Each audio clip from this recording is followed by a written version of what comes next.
আল্লাহ তাআলা জানায়া দেন যেই আমলগুলো একমাত্র আল্লাহ তাআলার জন্য করা হয়েছে ওগুলো ছাড়া বাকি সব আমল আল্লাহ ধ্বংস করে দিবে। আল্লাহ তাআলা বলেন ওয়াকাদিমনা ইলা মা আমিলু মিন আমালিন ফাজআলনাহু হাবাআম মানসুরা। আল্লাহর সামনে আমলগুলো হাজির করা হবে, যেই আমলগুলো আল্লাহ ব্যতীত অন্য কারো সন্তুষ্টির জন্য করা হয়েছে, বলে ওই আমলগুলোকে আল্লাহ তাআলা এমন ভাবে ধ্বংস করবেন কেমন যেন সে কোনো আমলই করে নাই। উপরন্ত ওই আমলের জন্য তাকে শাস্তি পাওয়া লাগবে। কেন? একটা উদাহরণ দিলে বুঝতে সহজ হবে। মনে করেন 1 লক্ষ টাকার একটা বান্ডিল নিয়ে ব্যাংকে গেছে, এর মধ্যে 50টা নোট হলো জাল নোট আর 50টা ভালো নোট। ও গিয়া দেখে ব্যাংকের যে ক্যাশিয়ার মুরব্বী মানুষ, কোন মতে যদি এই টাকাটা তার হাতে গছায়া দিয়া নিজের অ্যাকাউন্টে যোগ করে দেয়া যায় তাইলে আর কোনো টেনশন নাই। এইবার ওই 1 লক্ষ টাকার বান্ডিল ক্যাশিয়ারের হাতে দিলেন। ক্যাশিয়ার সাহেবের পাশে একটা মেশিন থাকে, টাকা গণনার মেশিন। বলে এই মেশিন দিয়া শুধু টাকা গণনা করা হয় তা নয়, বলে টাকা গণনার সময় যদি কোনো জাল নোট দেওয়া হয় ওই মেশিন সাথে সাথে সিগন্যাল দিয়া দেয়। এইবার টাকা গণে মেশিন, আর একটু পরে খালি টট টট করে উঠবে। একটা দুইটা আনফরচুনেটলি অনাকাঙ্ক্ষিত ভাবে হতে পারে, কিন্তু গুইনা দেখে 50টা জাল নোট। তার মানে বুঝতে বাকি নাই এই লোক জাল টাকার কারবারি করে। আরেকজনের ইশারা দিচ্ছে পুলিশে ফোন লাগা। এদিক দিয়া পুলিশ হাজির। বলেন তো এই যে 50টা জাল নোট, এই জাল নোট কি তাকে ফেরত দেওয়া হবে? কি করা হবে? এটাকে নষ্ট করে ফেলা হবে। উপরন্তু জাল নোট বহন করার অপরাধে পুলিশ আইসা তাকে গ্রেফতার করবে, শাস্তি দেওয়া হবে। ইবাদত যদি জাল হয়, আল্লাহর জন্য না হয়ে অন্য কারো জন্য হয়, 1 নম্বরে আল্লাহ বলেন এটাকে আমি ধ্বংস করে দেব, ডিস্ট্রয় করে দেওয়া। 2 নম্বর বলে ওই যে জাল টাকা বহন করছে, জাল কারবারি, এই জন্য শাস্তি। ইবাদতের একমাত্র হকদার কে? আল্লাহর হক। ইবাদত করা তারই ইবাদত করা, তার সাথে শিরক না করা, এটা কার হক? এখন ইবাদত যদি আল্লাহ ব্যতীত অন্য কারো জন্য করা হয় এটা রিয়া, লৌকিক। বলে এটা শিরকের একটা প্রকার, ইবাদত বাতিল, আর আল্লাহর হক বিনষ্ট করার কারণে শাস্তি হবে তার জাহান্নাম। ওয়া খালাকাল ইনসানা ওয়া কাররামা। সম্মানিত উপস্থিতি, আমি যে আয়াতখানা আপনাদের খেদমতে তিলাওয়াত করেছি, উক্ত আয়াতের মধ্যে আল্লাহ সুবহানাহু ওয়া তাআলা ইমানদার নারী অথবা পুরুষ যদি আমলে সালেহ করে তথা সৎ কর্ম করে, ইমানদার নারী এবং পুরুষদেরকে আল্লাহ তাআলা তাদের এই নেক আমলের বদৌলতে দুনিয়া এবং আখিরাত উভয় জগতে পুরস্কার দেওয়ার ঘোষণা আল্লাহ তাআলা দিয়েছেন। আল্লাহ সুবহানাহু ওয়া তাআলা এই আয়াতে কারীমার মধ্যে ইবাদতের বিনিময়ের ক্ষেত্রে নারী এবং পুরুষ উভয়ের মধ্যে কোনো পার্থক্য, তারতম্য আল্লাহ তাআলা করেন নাই। নারী এবং পুরুষ যদিও সৃষ্টিগতভাবে আকৃতিগত দিক দিয়ে নারী এবং পুরুষের মধ্যে পার্থক্য আছে না নাই? আকৃতিগত দিক দিয়ে পার্থক্য আছে। যদি একেবারে মৌলিক দিক হিসাব করা হয়, বলে নারী আর পুরুষ পার্থক্য নাই। কেমন কথা? মনে করেন আমরা যে মানুষ, আমাদের দেহ, এটার মূল্য আছে ততক্ষণ, বলে দেহের সাথে রূহ আছে যতক্ষণ। ঠিক কিনা বলে? ভলিউমটা বাড়ান, মনিটরের ভলিউম বাড়ান। সমস্যা হইতেছে, ভলিউম ঠিক, হ্যাঁ আওয়াজই হইতেছে, কানে আওয়াজই আসে।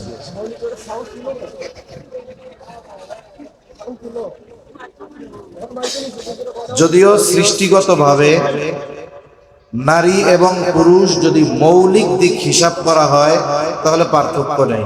পার্থক্য নাই কোন হিসাবে? বলেন তো আমাদের দেহের দাম কতক্ষণ? রূহ আছে যতক্ষণ, ঠিক কিনা বলেন? আল্লাহ না করুন যদি কারো ক্ষেত্রে এমন হয় যে এখন আমার দেহ থেকে রূহ বিচ্ছিন্ন হয়ে যায়, বলেন তো আমার দেহটা আর কি ঘরের মধ্যে উঠাবে? জোরে বলেন, উঠাবে? উঠাবে না। আমাকে আপনাকে বাহিরে রেখে দিবে, গোসল দিয়ে যথাদ্রুত সম্ভব দাফন করে দেওয়ার চেষ্টা করবে। তাহলে মানুষের মৌলিক যেটা, সেটার নাম হলো রূহ। এই রূহ যতক্ষণ দেহের সাথে, বলে দেহর ততক্ষণ দাম। রূহ নাই আর দেহের কোনো দাম নাই। আল্লাহ সুবহানাহু ওয়া তাআলা নারী হোক আর পুরুষ হোক সকলের রূহ আল্লাহ তাআলা বের করেছেন একজন থেকে। কয়জন? একজন থেকে। আল্লাহ তাআলা কুরআনুল কারীমের মধ্যে বলেন, ইয়া আইয়ুহান নাসু ইত্তাকু রাব্বাকুমুল্লাযী খালাকাকুম মিন নাফসিন ওয়াহিদা وخلق منها زوجها وبث منهما رجالا كثيرا ونساء। আল্লাহ রাব্বুল আলামিন বলেন, ইয়া আইয়ুহান নাসু ইত্তাকু রাব্বাকুম, হে মানব সম্প্রদায় তোমরা তোমাদের রবকে ভয় করো। জবান খুলে বলেন আমাদের রবকে। আল্লাহ তাআলা এরপরে বলেন তোমাদের রব, তাকে তোমরা ভয় করো। আল্লাযী খালাকাকুম মিন নাফসিন ওয়াহিদা, যিনি তোমাদেরকে একটি প্রাণ থেকে সৃষ্টি করেছেন। আল্লাহ তাআলা যখন বললেন ইয়া আইয়ুহান নাস, এখানে মুসলিম অমুসলিম, নারী পুরুষ কোনো তারতম্য নাই। আল্লাহ তাআলা গোটা মানব জাতিকে উদ্দেশ্য করে এই কথাগুলো বলতেছেন যে তোমরা তোমাদের রবকে ভয় করো, যেই রব তোমাদেরকে একটি প্রাণ থেকে সৃষ্টি করেছেন। তার মানে নারী হোক আর পুরুষ হোক সকলে মৌলিকভাবে একটি প্রাণ থেকে সৃষ্টি হয়েছে। হাদিসের মধ্যে নবীজি সাল্লাল্লাহু আলাইহি ওয়াসাল্লাম বলেন, আল্লাহ তাআলা আদম আলাইহিস সালামকে সৃষ্টি করেছেন মাটি থেকে, আর আমাদেরকে সৃষ্টি করেছেন আদম আলাইহিস সালাম থেকে। নবীজি সাল্লাল্লাহু আলাইহি ওয়াসাল্লাম এই ব্যাপারে আরেক হাদিসের মধ্যে বলেন, আল্লাহ রাব্বুল আলামিন আদম আলাইহিস সালাতু ওয়াস সালামের পৃষ্ঠদেশ তথা পিঠ থেকে কিয়ামত পর্যন্ত যত মানুষ আসবে, যত মানুষ দুনিয়া থেকে চলে গেছে, যত মানুষ আছে, সকলের রূহ আল্লাহ তাআলা আদম আলাইহিস সালামের পৃষ্ঠদেশ তথা পিঠ থেকে আল্লাহ বের করেছে। রূহের পরিচয় দিতে গিয়ে আল্লাহ তাআলা নারী অথবা পুরুষ এর মধ্যে কোনো তারতম্য করেন না। রূহের পরিচয় দিতে গিয়ে আল্লাহ তাআলা বলেন নাই যে এটা নারীর রূহ, এটা পুরুষের রূহ। রূহের পরিচয় আল্লাহ কোথায় দিয়েছেন? রাসূলুল্লাহ সাল্লাল্লাহু আলাইহি ওয়াসাল্লাম যখন মক্কায় নবুয়াতের বিষয়টা কাফেরদের সকলের সামনে জানায়া দিলেন,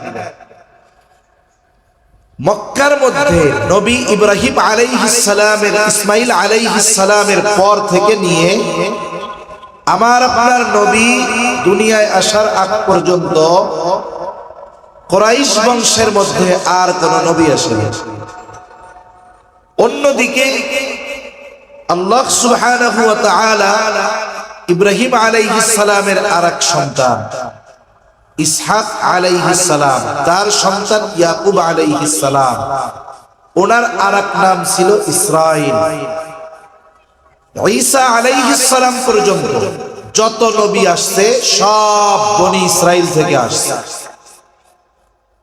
যেহেতু কুরাইশ বংশে দীর্ঘকাল নবী আসে নাই, তা ওরা মনে করত যে নবী যিনি হবেন তিনি সাধারণ মানুষের মতো হতে পারবেন, তিনি বাজারে যাইতে পারবেন না, তিনি খাইতে পারবেন না, তিনি বিবাহ শাদী করতে পারবেন না। এজন্য নবীজি যখন নিজেকে নবী বলে দাবি করেছেন তখন তারা কি বলছে নবীর ব্যাপারে? আল্লাহ তাআলা বলেন, তারা বলতেছে মালি হাদার রাসূল ইয়াকুলুত তাআম ওয়া ইয়ামশি ফিল আসওয়াক। বলে হায়রে এটা কেমন রাসূল, ইয়াকুলুত তাআম, সে নিজের রাসূল বলে আবার সে খাবারও খায়, ওয়া ইয়ামশি ফিল আসওয়াক, সে আবার বাজারেও যায়। তার মানে তারা বলতে চায় যে রাসূল হবে, নবী হবে, সে মানুষের মতো হতে পারবে না। কিন্তু আমার আপনার নবী আসলে নবী কিনা রাসূল কিনা এটা কুরাইশরা তাদের অজ্ঞতার কারণে, জাহালাতের কারণে বুঝতে পারে না, জানতে পারে না। এইবার কুরাইশরা চিন্তা করলো আসলে মুহাম্মদ নবী কি নবী না কারা জানবে? বলে যাদের বংশে ধারাবাহিকতার ক্রমান্বয়ে নবীর আগমন ঘটেছে তারা জানবে। এইবার দুইজন প্রতিনিধি পাঠায় দিছে, যাও মদিনায় চলে যাও। মদিনায় গিয়ে তোমরা মদিনার ইহুদি আলেমদের কাছে জিজ্ঞাসা করবা আমাদের দেশে একজন ব্যক্তি নিজেকে নিজে নবী দাবি করতেছে, আসলে সে নবী কি নবী না এটা আমরা কেমনে বুঝতে পারবো? ভাই সাউন্ড একটু বাড়াইতে পারবে? এভাবে হইলে আমি আগামীকালের কথা বলতে পারবো না, আওয়াজই আসে না।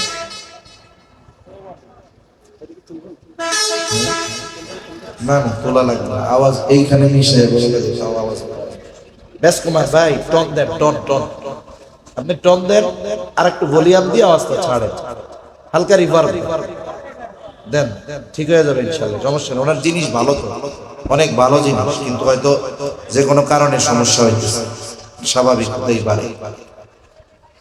তাহলে ওই দুইজন চলে গেছে, আলহামদুলিল্লাহ থাক এরকম থাক, আর লড়াচড়া না করি, আল্লাহ রিও না, থাক থাক।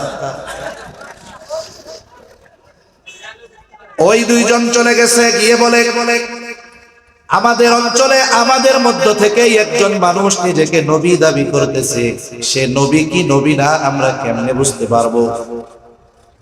ওই ইহুদি আলেম তাদেরকে তিনটা প্রশ্ন শিখাইয়া দিয়েছে, বলছে যাও যেই ব্যক্তি নবী দাবি করে তাকে এই তিন প্রশ্ন করবা, যদি এই তিনটি প্রশ্নের জবাব সে দিতে পারে সে যে নবী এ ব্যাপারে কোনো সন্দেহ নাই। কেন? কারণ আহলে কিতাব আলেম যারা ছিল এরা নিশ্চিত যে এই তিন প্রশ্নের জবাব নবীবিহীন কোন সাধারণ মানুষ দিতে পারবে।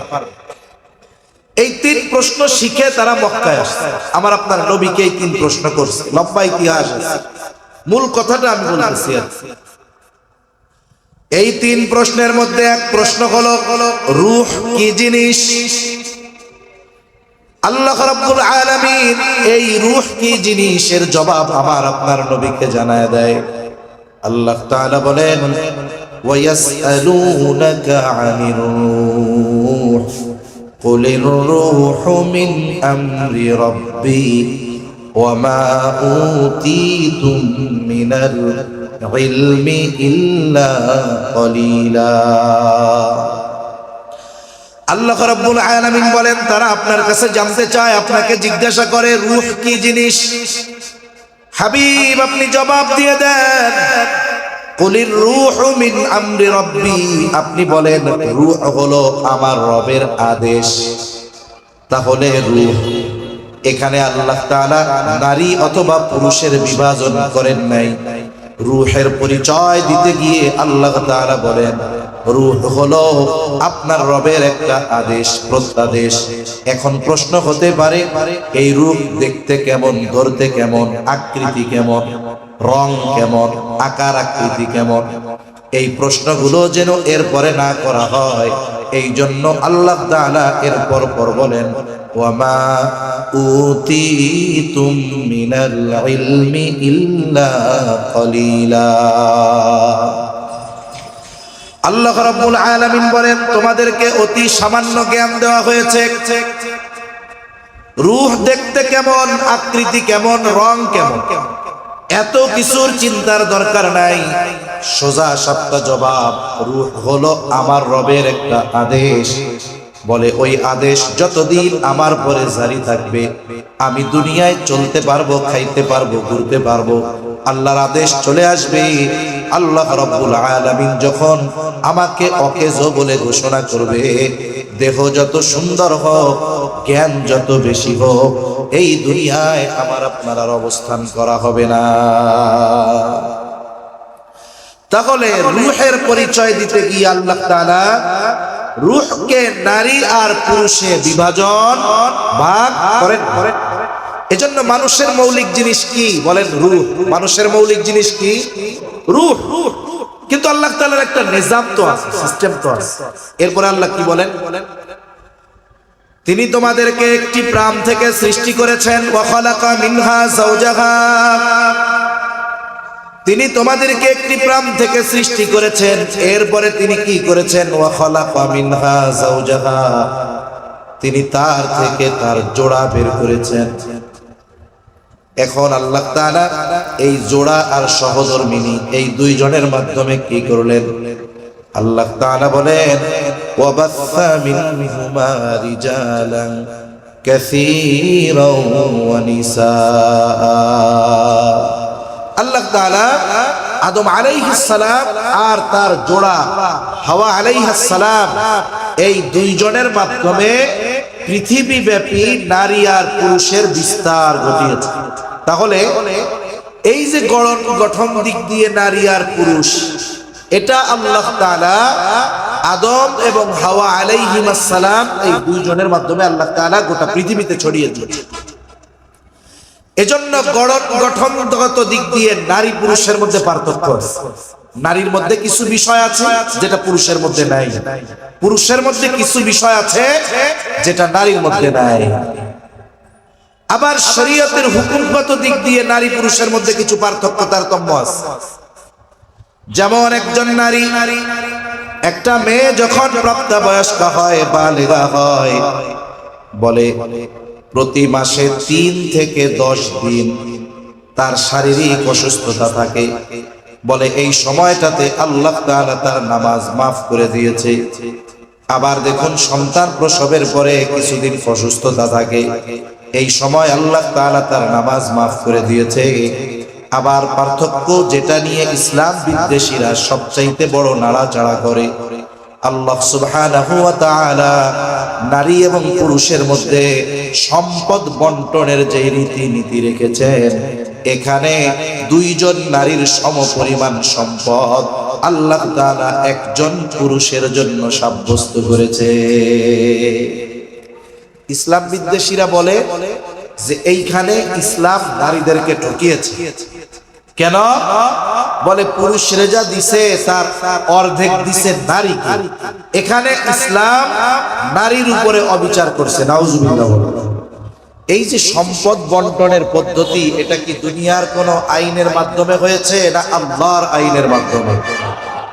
আল্লাহর আইনের মাধ্যমে। আল্লাহ তাআলা কোরআনুল কারীমে সুস্পষ্টভাবে আল্লাহ তাআলা জানিয়ে দিয়েছেন। আল্লাহ তাআলা বলেন, ইউসিকুমুল্লাহু ফি আওলাদিকুম লিয-যাকারি মিসলু হাযযিল উনসায়াইন। আল্লাহ রাব্বুল আলামিন বলেন, ইউসিকুমুল্লাহ, আল্লাহ তাআলা তোমাদেরকে ওসিয়ত করতেছে, নির্দেশ দিচ্ছে, ফি আওলাদিকুম, তোমাদের সন্তানদের ব্যাপারে।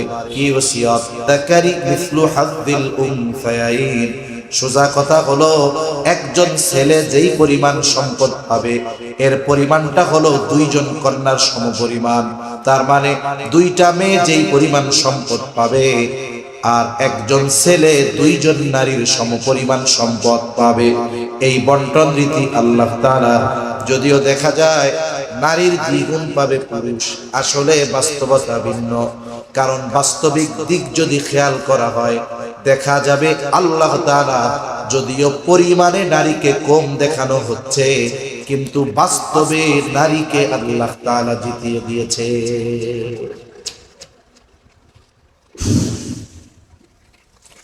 নারীকে আল্লাহ তাআলা জিতায় দিয়েছে। একটা উদাহরণ দিলে বুঝতে সহজ হবে। উদাহরণটা হইলো, মনে করেন এক ব্যক্তির মাসের বেতন হলো 50,000, আর একজনের 25,000। বলেন তো 50 বেশি না 25 বেশি? 50 বেশি।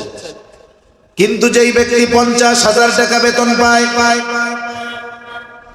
তার মাস শেষে 50,000 টাকা খরচ হয়ে তার ডানে বামে কোনো পয়সা আর থাকে না। কোন মাসে তার আরো খরচ করা লাগে।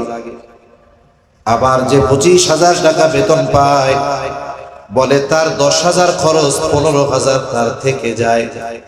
বলেন তো বছর শেষে 50,000 টাকাওয়ালা লাভবান নাকি 25,000 টাকাওয়ালা লাভবান? কেন? বলে যে 50 পায় তার খরচ বেশি, যে 25 পায় তার খরচ কম। হিসাব অনুযায়ী এটাই হওয়ার কথা, যে যার খরচ বেশি তার প্রয়োজন বেশি। ইসলামী শরীয়তে নারীর উপরে ইসলাম কোন খরচ আবশ্যকীয় ভাবে চাপিয়ে দেয়। কোন নারীর তার সন্তানের জন্য খরচ করা ফরজ না, কোন নারীর তার স্বামীর জন্য খরচ করা ফরজ না, কোন নারীর তার ছেলের জন্য খরচ করা ফরজ না, কোন নারীর তার বাবা মার জন্য খরচ করা ফরজ না। কিন্তু বলেন তো পুরুষের ক্ষেত্রে খরচের খাতের অভাব আছে? জীবনের প্রত্যেকটা ক্ষেত্রে তার খরচ। যারা বলে যে ইসলাম নারীদেরকে ঠকিয়েছে, তাদের আগে এইটা জানা দরকার যে ইসলাম আসার পূর্বে নারীদের অবস্থা কি ছিল। সম্পদ পাওয়া তো বহুদূর, ইসলাম আসার আগে নারীরা বেঁচে থাকার অধিকারী পাইত, ঠিক কিনা বলে? বাইতুল্লাহর পশ্চিম পাশে খোলা একটা চত্বর এখনো আছে। বলা হয় ওই জায়গায় জাহেলিয়াতের সময় যদি কারো কন্যা সন্তান হইত, তাকে জীবন্ত পুঁতে ফেলা হতো। জাহেলিয়াতের সময় যদি কাউকে কন্যা সন্তান হওয়ার সংবাদ দেওয়া হইত, বলে তার চেহারার দিকে তাকানো যাইত না। আল্লাহ তাআলা বলেন, ওয়া ইযা বুশশিরা আহাদুহুম বিল উনসা যাল্লা ওয়াজহুহু মুসওয়াদ্দান ওয়া হুয়া কাযীব। তাদেরকে যখন সংবাদ দেওয়া হতো যে তোমার মেয়ে হইছে, ওর চেহারা কালো হয়ে যায়, শুধু তাই না, তারা তখন এরকম রুমাল দিয়ে মুখ ঢেকে বের হইতো। কেন? কারণ মানুষে দেখলে বলবে, দেখ ওই যে মেয়ের বাপ। কন্যা সন্তান জন্ম নেওয়াটা তারা তাদের সম্মানের জন্য হানিকর মনে করে। যতক্ষণ না ওই কন্যা সন্তানকে জীবন্ত দাফন না করতে পারত, ততক্ষণ পর্যন্ত তাদের অন্তরে শান্তি আসতো না। ইসলাম আসলো, কন্যা সন্তান হওয়াকে সৌভাগ্যের প্রতীক বলে অভিহিত করা হলো। নবীজি সাল্লাল্লাহু আলাইহি ওয়াসাল্লাম জানিয়ে দিলেন, যার দুইটা কন্যা সন্তান হবে আর এই দুই কন্যা সন্তানকে সে লালন পালন করবে, দ্বীন শেখাবে, এরপরে একজন দ্বীনদার ছেলের সাথে বিবাহ দিয়ে দিবে, বলে সে দুইটা জান্নাতের মালিক হয়ে যাবে। যদি বেশি হয় কন্যা সন্তান অসুবিধা নেই, যতগুলা হবে সবগুলার ব্যাপারে যদি একজন পিতা এই কষ্ট করে, তাহলে আল্লাহ তাআলা তাকে প্রত্যেকটা কন্যার বিপরীতে জান্নাতের মালিক আল্লাহ বানায়। সুবহানাল্লাহ। আসুন আমরা একটু দেখি যে আসলে কন্যা সন্তানকে আল্লাহ ঠকাইছে। এখন যখন একজন লোকের কন্যা সন্তান হলো, মেয়ে হলো, মেয়েরা এক সময় থাকে বাবার ঘরে, এক সময় স্বামীর ঘরে। স্বামী মারা যাওয়ার পরে যদি সন্তান থাকে, সন্তানের উপরে ওই নারীর দেখাশোনার কেমন দায়িত্ব, আমার আগে মুহতারাম মাওলানা ফরহাদ উদ্দিন আইয়ুবী সাহেব মা বাবার হকের আলোচনার মধ্যে এটা মোটামুটি বলছে। একটা কন্যা যখন জন্ম নেয়, বিবাহের আগ পর্যন্ত সে তার পিতার ঘরে থাকে। বলে এই কন্যার যতদিন বিবাহ না হবে ততদিন কন্যার সব খরচ বহন করতে বাধ্য তার পিতা। মেয়ের বয়স 18, বিবাহ হয় নাই, বলে পিতা খরচ বহন করতে থাকবে। 30 বছর হয়ে গেছে, বিবাহ হয় নাই, পিতা তার খরচ বহন করতে থাকবে। মোট কথা হলো, যতদিন কন্যার বিবাহ না হবে ততদিন ওই কন্যার যত প্রয়োজন, যত খরচ, সব খরচ বহন করতে বাধ্য হলো তার পিতা। আর ছেলের ক্ষেত্রে তার খরচ বহন করতে বাধ্য পিতা কতদিন? বলে ছেলে নাবালক থাকবে যতদিন। এখন একটা ছেলে বালেগ হবে কত বছরে? আমাদের সরকারি হিসাব বলে 18 বছর, তবে এটা শরীয়তের হিসাব নয়। শরীয়তের হিসাব হলো বালেগ হওয়ার সর্বশেষ সময় সীমা হলো 15 বছর। কত বছর জোরে কর? আরবি হিসাবে 15 বছর, ইংরেজি হিসাবে নয়। তার মানে একটা ছেলের যখন 14 বছর 7 মাস, এরপর থেকে আর ওই ছেলেটাকে নাবালক বলার আর কোনো সুযোগ নাই। 14 বছর 7 মাস বয়স হয়ে গেলে তাকে আর নাবালক বলার সুযোগ আছে? সুযোগ নাই। এর আগেও বালেগ হতে পারে, 12 বছরে হতে পারে, 13 বছরে হতে পারে, 13.5 বছরে হতে পারে, 14 বছরে হতে পারে, 14.5 বছরে হতে পারে।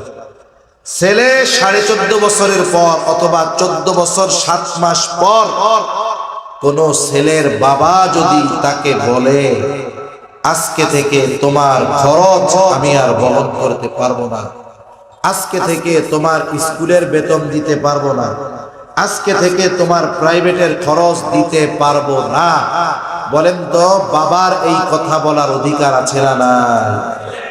মেয়ের ক্ষেত্রে অধিকার আছে। বালেগা হয়ে গেছে, বিয়া হয় না, এখন যদি বাপ বলে তোর বয়স 20 বছর পার হয়ে গেল, তোর বিয়া হয় না, তুই আমার ইনকাম করে খাওয়া, বাবার বলার অধিকার আছে মেয়েকে? নাই। তার মানে বাবার ঘরে যে জিতলো সে হলো মেয়ে, ঠিক কিনা বলে? এরপরে দেখেন বিবাহ হবে, বিবাহের সময়ও মেয়েই জিতে যায় বাবার ঘরে। আমাদের দেশের ছেলেরা বাবার উপার্জনে, বাবার টাকায় বিয়ে করে, এটা খুব কম। মেয়েদেরকে বাবা খরচ করে বিয়ে দেন, ঠিক কিনা বলেন? এই জায়গা কেউ আছে যে তার বাপ সব খরচ দিয়ে বিয়ে করাইছে? আছেন নাকি কেউ? 1 টাকাও তার ইনকাম করা লাগে না, কেউ নেই। এটা মাটি চালান দিয়া খুঁজলেও পাওয়া যাবে। অথচ দেখো, মেয়েকে যেমন বিবাহ দেওয়ার দায়িত্ব বাবার, ছেলেকেও বিবাহ দেওয়ার দায়িত্ব কার? জোরে বলেন কার? আমার কথা না আল্লাহর কথা। আল্লাহ তাআলা বলেন, وَأَنكِحُوا الْأَيَامَ مِنكُمْ وَالصَّالِحِينَ مِنْ عِبَادِكُمْ وَإِمَائِكُمْ إِنْ يَكُونُوا فُقَرَاءَ يُغْنِهِمُ اللَّهُ। পবিত্র কোরআনুল কারীমের মধ্যে সূরা নূর 18তম পারায় আল্লাহ তাআলার সুস্পষ্ট নির্দেশনা অভিভাবকদের উপর, তোমাদের অধীনস্থ বিবাহ উপযুক্ত যারা আছে, দাস দাসী হয়ে হোক, সকলকে বিবাহ দিয়ে দাও। তার মানে পিতার অধীনে যদি মেয়ে বিবাহ উপযুক্ত থাকে, মেয়েকে বিবাহ দেওয়ার দায়িত্ব যেমন বাবার, বলে ছেলে যদি প্রাপ্তবয়স্ক হয় বিবাহ উপযুক্ত, ওই ছেলেকেও বিবাহ দেওয়ার দায়িত্ব বাবা। কিন্তু 20 লাখ খরচ করে বাবা মেয়ের বিবাহ দেয়, 20 লাখ খরচ করে ছেলের বিবাহ দেয়। বরং ছেলে যদি বিবাহ করতে চায়, তার প্রতি নির্দেশনা আগে আসে, আগে নিজের পায়ে দাঁড়াও। এইবার কষ্ট মষ্ট কইরা একটা ব্যবসা বাণিজ্য ধরছে, শুরু করছে, কয় এবার বিয়া দেন। কয় তোমারে 20 বছর খাওয়াইলাম, আমাদের কমপক্ষে 5 বছর আগে ইনকাম করে খাওয়াও, এরপরে বিয়া করি। ঠিক কিনা বলেন? আল্লাহ না করুন। এই যে বিবাহ উপযুক্ত ছেলে, তাকে বিবাহ না দেওয়ার কারণে সে যদি কোনো পাপের সাথে জড়িয়ে যায়, বিবাহ না দেওয়ার কারণে, যেই অভিভাবক তার এই বিবাহ উপযুক্ত বালেগ সন্তানকে বিবাহ দিল না, যদি কোনো সন্তান অন্যায় করে, অপরাধ করে, তার বাবা যত বুজুর্গ হোক না কেন, ও পাপ করবে কক্সবাজার, পাপ বসা মসজিদের মধ্যে, বলে ছেলের পাপের গোনা বাবার আমলনামায় যোগ হয়ে যাবে। এজন্য অভিভাবকদের এই টেন্ডেন্সি দরকার যে আমি আমার মেয়ের বিবাহের জন্য 20 লাখ খরচ করলাম, আমার ছেলের জন্য 20 লাখ রাখি, বিবাহের বয়স যখন হয়ে যাবে এই 20 লাখ তাকে বুঝাই দিয়া বলবো, শোনো বাবা, তোমাকেও বিবাহ দেওয়ার দায়িত্ব আমার। এই যে 20 লাখ দিলাম, তুমি ব্যবসা বাণিজ্য করো বা যা করবা করো বৈধ পন্থায়, আর এর থেকে কিছু খরচ দিয়ে তুমি বিবাহ করে নাও, কারণ বিবাহ না দেওয়ার কারণে তুমি পাপ করবা আর আমি পাপের ভাগীদার হব। এটা হতে পারে। তাহলে মূল কথা যেটা বলতেছি, আমাদের সামাজিক অবস্থা যে বিবাহের সময়ও বাবার বাড়িতে থাকার ক্ষেত্রেও মেয়েরা জয়ী বলে, বিবাহের সময়ও মেয়েরাই জয়ী হয়, ঠিক কিনা বলে? ছেলেদের নিজে উপার্জন করে এরপরে বিয়ে করা লাগে, এরপরে মেয়েটার বিবাহ হবে। ছেলেটা দেখতে সুন্দর, অনেক শিক্ষিত। এখন ছেলেটা বিবাহের সময় বলতেছে যে আমি আপনাদের মেয়েকে বিবাহ করতে রাজি আছি 100। কি শর্ত? বলে বিবাহের পর আপনার মেয়ের যা খরচ, সব খরচ আপনাকে বহন করতে হবে। মেয়ের বাবা যত ধনী হোক আর যত গরিব হোক, ছেলে যত উচ্চ শিক্ষিত হোক আর সুন্দর হোক, এই রকম প্রস্তাব যদি কোনো ছেলে মেয়ের বাবার কাছে দেয় বিবাহ করার ক্ষেত্রে, ওরে লাঠি দিয়ে পিটায় বলবে তোমাকে বিবাহ করতে আসতে বলছে, ঠিক কিনা বলে? তার মানে একটা ছেলে যখন বিবাহ করতে যায়, 1 নাম্বার মোটা অঙ্কের মোহরানা ধরা হয়, ঠিক কিনা? সিলেট চট্টগ্রামে আরো বেশি ধরে। 10 লাখ টাকা, এটি কোনো কামিন হইল? ফকিন্নির বুঝেও 10 লাখ লেখে, 30 লাখ লেখে, 50 লাখ লেখে। মনে রাখবেন, বিবাহকে সহজ করা দরকার। দিন যাবে, বিবাহ যত কঠিন হবে, জেনা ব্যভিচার তত বাড়তে থাকবে। আজকে আমাদের দেশের পরিস্থিতি কোথায়? আপনাদের সিলেটের একটা ঘটনা ঘটছে জানেন? সিলেটে যে এক জায়গা থেকে যুবক যুবতী ধরে ধরে বিয়া দিয়ে দিছে, জানেননি? সিলেটের লোকদেরকে সাধুবাদ দেওয়া দরকার। এই পবিত্র ভূমিকে অপবিত্র হতে দেওয়া যাবে? মনে রাখবেন, হতে পারে এই বাংলার ভূখণ্ডে ইসলাম প্রতিষ্ঠিত হওয়ার ক্ষেত্রে সিলেটের জমিনের যেমন অবদান, কারণ এই সিলেটের জমিন থেকেই শাহজালাল রহমাতুল্লাহি আলাইহির ধাওয়া খেয়ে গৌড় গোবিন্দ পালাতে বাধ্য হয়েছিল, ঠিক কিনা বলেন? সেই গৌড় গোবিন্দর উত্তরসূরিরা আমাদের চতুর্দিকে ঘিরে আছে। আবার হয়তো সময় আসতে পারে, আবার হয়তো রণাঙ্গনে যাওয়া লাগতে পারে, হয়তো এই সিলেটের পবিত্র জমিন থেকেই সেটার সূচনা হতে পারে। এজন্য এই জমিন নাপাক হতে দেওয়া যাবে? কি করছে? বলে দইরা দইরা যুবক যুবতী বিবাহ দিয়ে একেবারে ঠিক কাজ করছে। সমাজ ব্যবস্থা এরকম, একজন একজনের সাথে প্রেম করতেছে, অবৈধ সম্পর্ক। ওনার লজ্জা লাগে যখন সাংবাদিকরা ছবি তুলতে গেছে, সব মুখ ডেকে ডেকে অবস্থা খারাপ। তোমার এত লজ্জা, তাইলে খোলা জায়গায় তুমি একজন বেগানা নারীকে কেন নিয়ে এসেছো? শুনো, এই পরিস্থিতি হওয়ার পেছনে সমাজ ব্যবস্থা দায়ী, কারণ আমরা বিবাহকে কঠিন করে ফেলেছি, ঠিক কিনা বলি? বিবাহ সহজ করতে হবে। রাসূলুল্লাহ সাল্লাল্লাহু আলাইহি ওয়াসাল্লাম বলেন, ইন্না আ'যামান নিকাহি বারাকাহ আইসারুহা মামুনা। আমার আপনার নবীজি বলেন, যেই বিবাহের মধ্যে খরচ যত কম, ওই বিবাহের মধ্যে বরকত তত বেশি। লক্ষ কোটি কোটি টাকা কাবিন লেখায় বিবাহ হয়, এরপরেও দেখি সংসার 1 বছরও টেকসই হয়। অথচ অনেক মুরব্বী আছে, জিজ্ঞাসা করে কয়েকশো টাকা কাবিন লেখছে, মোহরানা লেখছে, অথচ যুগের পর যুগ 60 বছর পার হয়ে গেছে, বুড়া বুড়ি কারোই দাঁত নাই, চামড়া ঘুষায় গেছে, চোখে দেখে না। বয়স বেড়েছে, সময়ের সাথে সাথে দূরত্ব নয় বরং ভালোবাসা আরো বাড়ছে, ঠিক কিনা বলি? এজন্য বিবাহ সহজ করা দরকার। আমাদের যুবক তরুণ যারা আছে, এদের বিবাহ উপযুক্ত হলে বিবাহ দেওয়া দরকার। মনে রাখবেন, যদি বিবাহ গুনাহমুক্ত ভাবে করা যায়, দেওয়া যায়, যেই বিবাহে কোনো পাপ নাই, যেই বিবাহে অপচয় নাই, সুন্নাত তরিকায় যদি বিবাহ দেওয়া হয়, ওই যুবক যদি গরিব হয়, ওকে ধনী বানায় দেওয়ার ওয়াদা কে দিয়েছেন? আল্লাহ তাআলা বলেন ইয়াকুনু ফুকারা আয়ুগনিহিমুল্লাহ। আল্লাহ তাআলা বলেন তোমাদের অধীনস্থ যারা বিবাহ উপযুক্ত আছে তাদের বিবাহ দিয়ে দাও, যদি তারা দরিদ্র হয় তাদের ধনী আল্লাহ তাআলা বানায়া দিবে। তবে মুফাসসিরিনে কেরাম বলেন শর্ত হলো এইটা, ওই বিবাহের মধ্যে কোনো পাপ হতে পারবে না, ওই বিবাহের মধ্যে পরিপূর্ণ সুন্নাহ পদ্ধতিতে বিবাহ শুরু থেকে শেষ সম্পাদিত হবে। কিন্তু আমাদের দেশে বিবাহের ক্ষেত্রে ইসলাম অনুসরণ কতটুকু করা হয়? আপনারা কি রাগ হচ্ছেন? কতটুকু করা হয় জানেন? 5 মিনিটের কাম, এইটুক শুধু ইসলামী পন্থায় হয়। হুজুরে ডাক দেয়, ডাক দিয়ে কয় হুজুর বিয়াটা পড়াই দেন।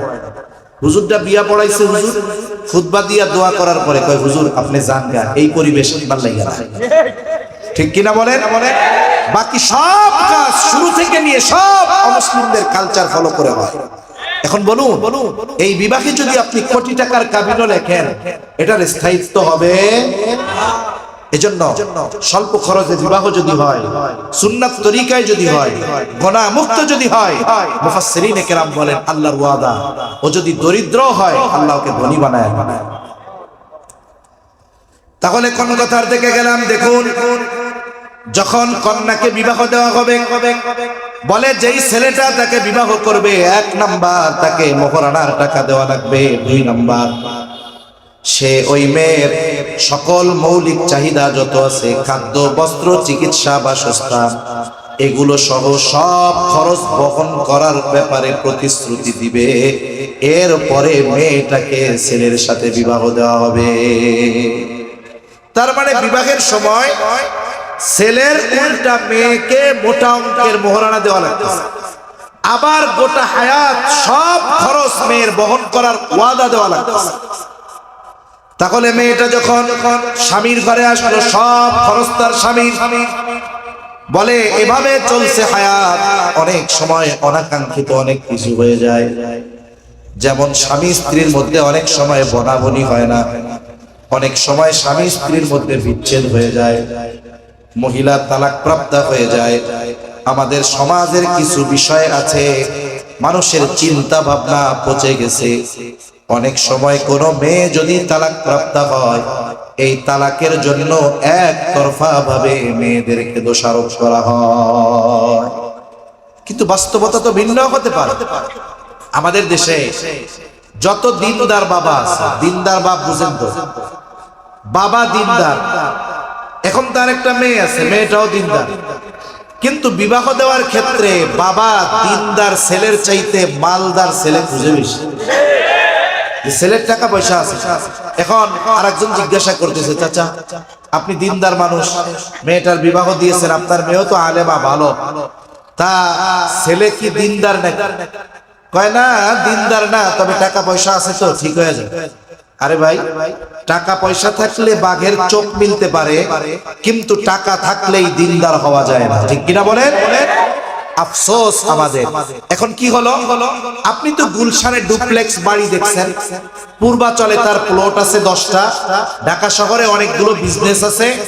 আপনি এটা দেখে আপনার দিনদার মেয়েটাকে মালদার ছেলের হাতে তুলে দিয়েছেন, কিন্তু মেয়েটা ওই বাড়িতে গিয়ে দেখে পরিবেশ পুরো ভিন্ন। ওই ছেলে মাদকাসক্ত, ওই ছেলে পরনারীতে আসক্ত, আপনার মেয়ে পর্দা করে, আর আপনার মেয়ের স্বামী তাকে জোর করে পরপুরুষের সামনে নিয়ে যেতে চায়। এখন বলুন তো, ওই বাড়িতে ওই মেয়েটার অবস্থান করা কেমন যেন জাহান্নামের মধ্যে থাকার মতো মনে হবে। ঠিক কিনা বলে? এখন কি হলো, বনাবনি হয় নাই, বিবাহ বিচ্ছেদ হয়ে গেছে। এইবার মেয়েটা বাবার বাড়িতে চলে আসছে। এখানে এই মেয়ে তালাকপ্রাপ্ত হওয়ার পেছনে ও কোনো দায়ী নয়, মূল দায়ী হলো ওর বাপ। ঠিক কিনা বলে? এজন্য বিবাহ বিচ্ছেদ যে কোনো কারণে হতে পারে, একতরফা ভাবে কোন নারীকে দোষারোপ করার সুযোগ নাই। আরেকটা নারী যদি বিবাহিতা হয়, তালাকপ্রাপ্ত হয়, এর দ্বারা তার সতীত্ব নষ্ট হয়ে যায়। সতীত্ব ভিন্ন জিনিস, বিবাহ হলেই সেটা নষ্ট হয় না। এজন্য আমাদের চিন্তাধারার পরিবর্তন দরকার। আল্লাহ না করুক যদি কোনো কন্যার ক্ষেত্রে এমনটা হয় যে তার বিবাহ হয়েছিল কিন্তু সংসার টিকে নাই, তালাক প্রাপ্তা আবার পুনরায় সে বাবার বাড়িতে চলে আসলো। ইসলামী শরীয়ত বলে ওই মেয়েটাকে এইবার আর বোঝা মনে করা যাবে না, তার দিকে বাঁকা চোখে তাকানো যাবে না, বরং পুনরায় যতদিন ওই মেয়েটার বিবাহ না হবে আবার তার সব খরচ বহন করতে তার পিতা বাধ্য। আর যদি হায়াত সঠিকভাবে অতিবাহিত হয়, বলে একটা সময় দেখা গেল তার স্বামী ইন্তেকাল করলো, এবার তার সন্তান আছে, আল্লাহ তাআলা আলাদাভাবে আয়াত নাযিল করে ওই মায়ের যত খরচ সব খরচ বহন করার দায়িত্ব আল্লাহ সন্তানকে দিয়ে দিয়েছে। তার মানে একটা নারীর গোটা হায়াতে কোনো খরচ আছে? ওর যা দিছে আল্লাহ তা তো আছে। আর একটা পুরুষ, সে যখন বাবা তখন তার খরচ, যখন স্বামী তখন খরচ, যখন সন্তান তখন খরচ, তার খরচের কোনো শেষ নাই। যদিও দেখা যায় আল্লাহ তাআলা পুরুষকে নারীর দ্বিগুণ দিয়েছে সম্পদ বন্টনের ক্ষেত্রে, কিন্তু বাস্তবিক দিক খেয়াল করলে দেখা যায় আল্লাহ তাআলা জীবনের প্রতিটা পদে পদে পুরুষের জন্য খরচকে আবশ্যকীয় করেছেন, কিন্তু গোটা হায়াতে নারীর জন্য কোনো খরচকে আল্লাহ তাআলা আবশ্যকীয় করেন। এই দিক যদি বিবেচনা করেন, এখন মনে হবে কি জানেন, কথার কথা বলতেছেন, আল্লাহ যেটা ফয়সালা করেন এর উপরে ইনসাফ আর কোনো কিছু হতে পারে না। এখন কি মনে হবে জানেন, উচিত ছিল নারীর 4 ভাগের 1 ভাগ দিয়া পোলারে 3 ভাগ দেওয়া, এরকম মনে হবে যদি খরচের দিকে খেয়াল করেন। তো যাই হোক, আমি আমার মূল আলোচনার ঠিক অন্য দিকে চলে যাচ্ছি। তা আল্লাহ তাআলা শরীয়তের হুকুমগত দিক দিয়ে নারী পুরুষের মধ্যে কিছু পার্থক্য থাকলেও ইবাদতের বিনিময়ের ক্ষেত্রে পার্থক্য করেন নাই ঠিক, কিন্তু এখানেও নারীকে আল্লাহ জিতিয়েছে। কেমনে? আল্লাহ তাআলা বলেন, মান আমিলা সালিহাম মিন যাকারিন আও উনসা ওয়া হুয়া মুমিন। আল্লাহ তাআলা বলেন যে নারী অথবা পুরুষ আমলে সালেহ করে, ওয়া হুয়া মুমিন, আর সে মুমিন। বলে মুমিন নারী অথবা পুরুষ যদি আমলে সালেহ করে, আল্লাহ তাআলা ওই নারী অথবা পুরুষকে 2 ধরনের প্রতিদান দিবেন। কয় ধরনের? জোরে বলেন। 1 নম্বরে অবশ্যই তাকে ইমানদার হতে হবে, কারণ কোন ব্যক্তি যদি ইমানদার না হয়, সে যত ভালো কাজ করুক না কেন, এই ভালো কাজের আখিরাতের প্রতিদানের খাতা ওপেন হয় না। এই পৃথিবীতে অনেক কাফের ভালো কাজ করে, বলে কাফেররা যদি কোনো ভালো কাজ করে তাদের ভালো কাজের পূর্ণ প্রতিদান দুনিয়াতে দিয়ে দেওয়া হয়। কাফের ঈমানহীন বেঈমান হওয়ার কারণে তাদের ভালো কাজের কোনো প্রতিদান আল্লাহ তাআলা আখিরাতে দিবেন না। আর ভালো কাজের প্রতিদান যদি পেতে হয় ঈমানদার হতে হবে। এই জন্য ঈমানদার ভালো কাজ করলে শুধু দুনিয়াতে নয় আখিরাতেও এর প্রতিদান পাবে। দেখুন, ইবাদতের ক্ষেত্রে পুরুষ যদি ইচ্ছা করে নফল নামাজ পড়তে মন চায়, মসজিদে আইসা পড়তে পারে, বাসায় গ্যাদারিং, মসজিদে আসতে পারে। কিন্তু একজন নারী, সে মন চাইলেই নফল নামাজ পড়তে পারে না, নফল রোজা রাখতে পারে না, কারণ ঘরে তার সন্তান লালন পালন করতে হয়, স্বামীর জন্য খাবার রান্না করতে হয়, স্বামীর কাপড় চোপড় ধুয়ে দিতে হয়, আবার স্বামীর মা বাবা শ্বশুর শাশুড়ির খেদমত করতে হয়, খাবার রান্না করতে হয়, স্বামীর আত্মীয় স্বজন আসলে তাদের আপ্যায়নের ব্যবস্থা করতে হয়। বুজুর্গানে দিন বলেন, আমাদের মুমিনা নারীরা এই যে গৃহস্থলী কাজগুলো করে, বাসার কাজ করে, সন্তান লালন পালন করে, স্বামীর খেদমত করে, শ্বশুর শাশুড়ির খেদমত করে, বলে এই কাজগুলো যদি সে আল্লাহর সন্তুষ্টির জন্য করে, তার এই কাজগুলো তার আমল নামায় কবুল ইবাদত বলে যোগ হয়ে যায়। আর মসজিদে এসে পুরুষ যখন নফল নামাজ পড়ে, তার নামাজ কবুল হতেও পারে নাও। আপনি আমি যদি এই দিক বিবেচনা করি, এখানেও আল্লাহ তাআলা নারীকে জিতাইছেন না ঠকাইছেন? এই জায়গাও। তো যাই হোক, ইমান এক নাম্বার শর্ত, এটা কম্পালসরি। কেউ যদি আখিরাতে ভালো কাজের প্রতিদান চায় তার ইমান লাগবেই না। তবে ইমান হতে হবে শিরক মুক্ত, ত্রুটি মুক্ত। আল্লাহ তাআলাকে স্রষ্টা হিসাবে বিশ্বাস করলেই ইমানদারের তালিকায় নাম যায় না। মনে রাখবেন, স্রষ্টা হিসাবে আল্লাহ তাআলাকে মক্কার কাফেররাও বিশ্বাস করত। এই কথা আমার আল্লাহ তাআলা কোরআনুল কারীমের মধ্যে বলেন, ইন সাআলতাহুম মান খালাকাস সামাওয়াতি ওয়াল আরদা লায়াকুলুন্নাল্লাহ। আল্লাহ তাআলা বলেন, আপনি যদি মক্কার মুশরিকদের কাছে জানতে চান, তাদেরকে যদি জিজ্ঞাসা করেন মান খালাকাস সামাওয়াতি ওয়াল আরদ, আসমান এবং জমিনের স্রষ্টা কে, আপনি যদি মক্কার মুশরিকদেরকে জিজ্ঞাসা করেন এই প্রশ্নের জবাবে তারা কি বলবে? আল্লাহ তাআলা দুইটা তাকিদ যোগ করে বলেন লা ইয়াকুলুন্নাল্লাহ, অবশ্যই অবশ্যই তারা বলবে আসমান জমিনের স্রষ্টা হলেন আল্লাহ।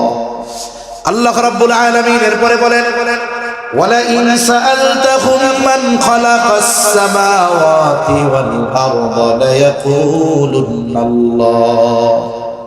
আল্লাহ তাআলা বলেন, আপনি যদি মক্কার মুশরিকদের কাছে জানতে চান, তাদেরকে যদি জিজ্ঞাসা করেন মান নাযালা মিনাস সামাই মাআ, কে আসমান হতে পানি বর্ষণ করে, শুধু তাই না ফাআহইয়া বিহিল আরদা বা'দা মাউতিহা, ওই পানির দ্বারা কে মৃত জমিনকে পুনরুজ্জীবিত করে।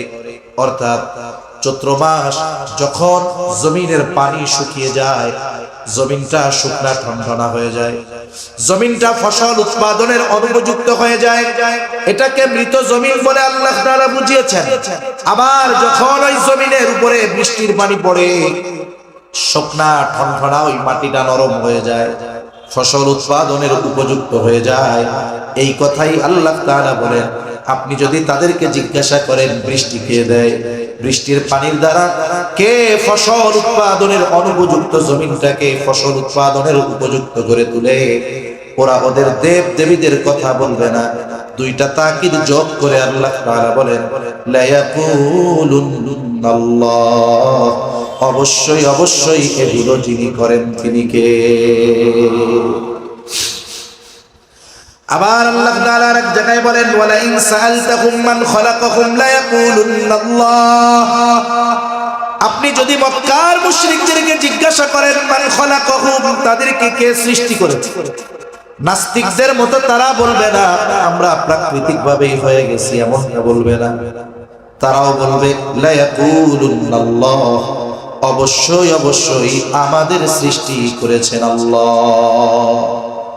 এই বিশ্বাসগুলো কাদের বলে? মক্কার মুশরিকদের। কাদের যদি বলেন আল্লাহকে স্রষ্টা বলে মানে, কিন্তু এরপরেও এরা বেঈমান কেন? কারণ ওরা আল্লাহ তাআলার ব্যাপারে এই বিশ্বাসগুলো রাখার সাথে সাথে আল্লাহ তাআলার সাথে তারা শিরক করত, আল্লাহর সমকক্ষ দাঁড় করিয়েছিল, যার কারণে বাইতুল্লাহর মধ্যে কাবার ভেতরে ৩৬০টি মূর্তি ছিল। এখানে ছিল লাত, মানাত, উজ্জা, হবলের মতো ওদের কাছে সম্মানজনক এক একটা মূর্তি। শুধু তাই না, সরাসরি তারা আল্লাহর কাছে চাওয়ার চাইতে ওই মূর্তিগুলাকে মিডিয়া মনে করে এরপরে আল্লাহর কাছে চাইতে মনে করতো যে এদের মাধ্যমে যদি আল্লাহর কাছে চাওয়া হয় পাওয়া যায়। অনেক ক্ষেত্রে কোন কোন মূর্তিকে দেওয়ার ক্ষমতা আছে বলেও তারা মনে করে। মনে রাখবেন, আল্লাহর জাতের প্রতি যেমন ঈমান রাখতে হবে, অনুরূপ ভাবে আল্লাহর সিফাত যেগুলো গুণাবলী এগুলোর উপরে ঈমান রাখতে হবে। আল্লাহর একত্ববাদের উপরে বিশ্বাস রাখতে হবে। এই বিশ্বাস রাখতে হবে যে আমাকে রিজিক দেন কে, সন্তান দেন কে, ছেলে হোক মেয়ে হোক দেন কে, ক্ষমতা দেন কে, নেন কে, সব কিছু দেওয়ার নেওয়ার ক্ষমতা একমাত্র কার রাখতে হবে। এই বিশ্বাস দৃঢ়ভাবে আমাদের মধ্যে যদি না থাকে তাহলে আমি আপনিও ঈমানদারদের তালিকায় অন্তর্ভুক্ত হতে পারবো। অনেক সময় এমনটা দেখা যায় আমাদের দেশে আহলে হক হক্কানি পীর মাশায়েখের সাথে সাথে কিছু ভণ্ড আছে না নাই? এদেশে এমনও মানুষ আছে যাকে আরেকজন মানুষ সেজদা করে। বলেন তো সেজদার একমাত্র হকদার কে? যখন কোন ব্যক্তি আরেকজন মানুষকে সেজদা করবে তাহলে হক নষ্ট করবে কার? জোরে বলেন কার? মাজারে কবরে সেজদা দেওয়া নামদারি মুসলমান আছে না নাই? আপনি ওদের জিজ্ঞাসা করবেন তোরে বানাইছে কে? বলবে আল্লাহ। আসমান জমিন বানাইছে কে? ও বলবে আল্লাহ। তোরে রিজিক দেয় কে? ও বলবে আল্লাহ। তাহলে তুই কবরে সেজদা দিলি কেন? তার মানে বোঝা গেল ওই মক্কার মুশরিকদের বিশ্বাস আর কবর পূজারী, মাজার পূজারী, পীর পূজারীদের বিশ্বাসের মধ্যে কোনো তফাৎ নেই। এজন্য আমার ঈমানকে শিরক মুক্ত রাখতে হবে। আল্লাহ তাআলা সবচাইতে বেজার হয় যদি কোনো বান্দা তার সাথে শিরক করে। আল্লাহ তাআলা সব পাপ ক্ষমা করে দেওয়ার ঘোষণা দিয়েছেন। যদি কেউ আল্লাহ তাআলার সাথে শিরক করে আল্লাহ তাআলা সেটা মাফ করবেন না। আল্লাহ তাআলা বলেন ইন্নাল্লাহা লা ইয়াগফিরু আন ইউশরাকা বিহি ওয়া ইয়াগফিরু মা দুনা যালিকা লিমান ইয়াশা। আল্লাহ তাআলা শিরক ছাড়া বাকি সব পাপ মাফ করে দেওয়ার ঘোষণা দিয়েছেন। শুধু তাই না, আল্লাহ তাআলা শিরককে মহা অন্যায়, মহা জুলুম বলে অভিহিত করেছেন। আল্লাহ তাআলা বলেন ইন্নাশ শিরকা লাযুলমুন আযীম। শিরক হলো মহা জুলুম। একটা হলো জুলুম আর একটা হলো মহা জুলুম। কষ্ট হচ্ছে নাকি আপনাদের? আর বেশি সময় আমরা যাব না ইনশাআল্লাহ, মোটামুটি কথা শেষ করে নিয়ে আসতেছি, অন্যদিকে লম্বা কথা হয়ে গেছে। শিরক হলো মহা জুলুম আর স্বাভাবিকভাবে আরেকটা শব্দ জুলুম। এখন জুলুম কাকে বলে আর মহা জুলুম কাকে বলে আমরা একটু বুঝি। জুলুম হলো সবল কর্তৃক যদি দুর্বলের উপরে অবিচার করা হয়, সবল কর্তৃক দুর্বলের উপরে যদি কোনো বেইনসাফি করা হয়, অবিচার করা হয়, এটা হলো জুলুম। আর মহা জুলুম কোনটা? বলে দুর্বল কর্তৃক যদি সবলের উপরে কোনো অবিচার করা হয়, বলে এটা হলো মহা জুলুম। আচ্ছা, একটা হাতি একটা পিঁপড়ারে পাড়া দিয়ে মেরে ফেলে, এটা কি কোনো অবাক করা ঘটনা হইল? কিন্তু যদি এই ঘটনা শুনেন যে একটা পিঁপড়া একটা হাতিরে লাথি দিয়ে মেরে ফেলছে, ওরে বাবা, এটা কিভাবে সম্ভব? এটা তো মহা অদ্ভুত ঘটনা। তার মানে হাতি যদি পিঁপড়ারে পিষে মেরে ফেলে এটা স্বাভাবিক বিষয়, আর যদি পিঁপড়া যদি হাতিরে মেরে ফেলতে পারে এটা তো অস্বাভাবিক বিষয়। তার মানে সবল যখন দুর্বলের উপরে অবিচার করে এটা স্বাভাবিক জুলুম হতে পারে, কিন্তু দুর্বল সবলের উপরে জুলুম করে, একটু চিন্তা করেন তো আল্লাহ তাআলা কতটা সবল আর আমরা কতটা দুর্বল, কম্পেয়ার করার সুযোগ নেই, ঠিক কিনা বলেন? আমরা যে আল্লাহর ক্ষমতার তুলনায় কত দুর্বল, হাতি আর পিঁপড়ার সাথে তুলনা দিলেও হবে, এত দুর্বল আমরা। এত দুর্বল হওয়ার পরেও অবিচার করি শিরিক করার মাধ্যমে, কার সাথে? এজন্য আল্লাহ বলেন তুমি এত ক্ষুদ্র হয়ে আমার সাথে শিরিক করো, এটা তো সাধারণ জুলুম না, এটা তো মহা জুলুম। এজন্য আমাদেরকে শিরিক থেকে বাঁচতে হবে, ঠিক কিনা বলেন? সব কিছু দেওয়ার ক্ষমতা আছে কার? আল্লাহ তাআলা। এজন্য আল্লাহ সব কিছু দেন। আমাদের দেশে অনেক মানুষ বিপদ আপদ মুসিবতে পড়ছে, বলেন তো বিপদ আপদ মুসিবত দেয় কে? বিপদ আপদ মুসিবত থেকে বাঁচানোর ক্ষমতা আল্লাহর আছে তো? কোনো সন্দেহ আছে? আমাদের দেশের অনেক মানুষ আছে নামাজি, আমার মা বোনরা বেশি করে, বিপদে যখন পড়ে তখন সাথে সাথে আল্লাহ কেমন বিপদ দিলেন, যদি এই বিপদ থেকে আপনি উদ্ধার করেন তাইলে ওরসের সময় একটা ছাগল আমি ওই দরবারে দিব। এরকম বলার লোক আছে না নাই? ভাই বিপদ দিল আল্লাহ, উদ্ধার করলো আল্লাহ, আর খাসিটা দিলেন আপনি ওই দরবারে, এটা কি কোনো কাজ হইল? তাহলে যেহেতু আল্লাহ বিপদ দেন, বিপদ থেকে উদ্ধারের ক্ষমতাও আল্লাহর আছে না নাই? একদিন আমি শাহজালাল রহমাতুল্লাহ আলাইহির ওই জায়গায় গেছি অনেক রাত্রে। এক ব্যক্তি পাশে মসজিদ, সে নামাজ পড়ার জায়গা আছে মসজিদ, রাত তো একটু নিরিবিলি, লোকজন কম, উনি একেবারে কবরের পাশে নামাজ পড়লেন। ওই জায়গা ময়লা টয়লাও আছে, পাশে একটু কবরস্থান আছে, মাটির মতো ঢুকতে সময় ওই জায়গায় উনি এক কন্দারে দাঁড়িয়ে 2 রাকাত নামাজ পড়লেন। আচ্ছা, এখন নামাজ ওই জায়গা পড়লে আলাদা কোনো ফজিলত আছে নাকি? এই পৃথিবীতে তিনটা জায়গা ছাড়া, আমাদের মসজিদগুলো তো আছে, বাকি পৃথিবীর তিনটা জায়গা ছাড়া স্পেশাল ভাবে ইবাদত করলে ফজিলত বেশি হবে, এটা বিশ্বাস করার কোনো সুযোগ নাই।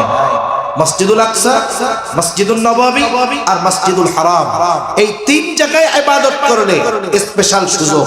বলে আপনি মসজিদুল আকসায় পড়বেন, মাগরিবের নামাজ এই জায়গা পড়লেন, যেই সওয়াব ওইখানে পড়লে তার কমপক্ষে 250 গুণ বেশি সওয়াব।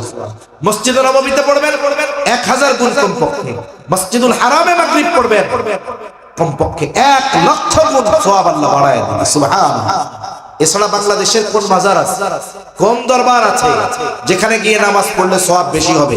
এই পৃথিবীতে আর কোন জায়গায় নাই। তাহলে বিষয়টা হলো কি? উনি নামাজ পড়ার পরে ভেতরে ঢুকলেন, একটু পরে দেখি উনি ওই জায়গায় যে দেয়াল আছে কবরের সাথে, ওই দেয়ালের সাথে মাথা ঠুকতেছে আর বলতেছে, বাবা আমার এইটা দেন, বাবা আমার এইটা দেন, কি জানি চাইতেছে। এখন বলেন তো, ওই ব্যক্তি যতই বলুক না কেন আমার রব আল্লাহ, আমারে বানাইছে আল্লাহ, আসমান জমিন বানিয়েছে আল্লাহ, ওই ব্যক্তি যেহেতু দৃঢ় বিশ্বাস নিয়ে কবরের কাছে গিয়ে বলতেছে আপনি এটা দেন দেন, তার মানে তার দৃঢ় বিশ্বাস এই কবরের মধ্যে যিনি শায়িত আছে তিনি ওই বস্তু দেওয়ার ক্ষমতা রাখেন। আল্লাহর কসম, এই বিশ্বাস নিয়ে ওই ব্যক্তি যদি ওই কবরওয়ালার কাছে চেয়ে থাকে, আল্লাহর কসম ও বেঈমান, কোনো সন্দেহ নাই।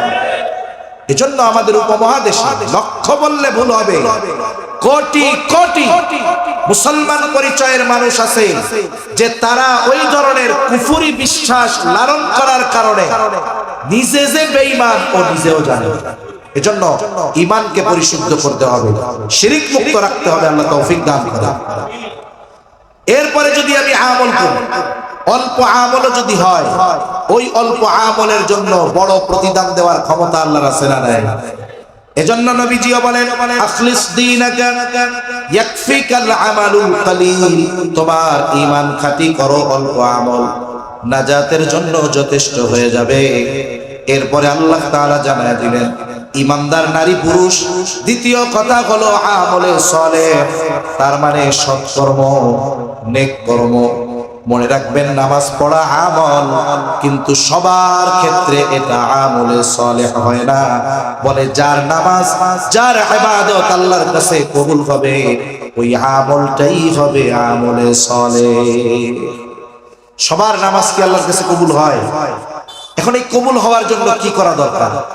একেবারে সংক্ষিপ্ত সারে মনে রাখবেন, 1 নাম্বার, যেই আমলটাই আমি করি না কেন, যত ছোট হোক, ঈমান ঠিক আছে। এরপরে যেই আমলটাই করি না কেন, যত ছোট হোক, একমাত্র কার সন্তুষ্টির জন্য করব? আল্লাহর সন্তুষ্টির জন্য করব। যদি কোনো আমল আমি আপনি আল্লাহ ব্যতীত মানুষের সন্তুষ্টির জন্য করি, ওই আমলটা হবে জাল আমল।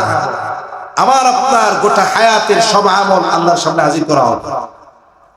আল্লাহ তাআলা জানায় দেন, যেই আমলগুলো একমাত্র আল্লাহ তাআলার জন্য করা হয়েছে, ওগুলো ছাড়া বাকি সব আমল আল্লাহ ধ্বংস করে দিবে।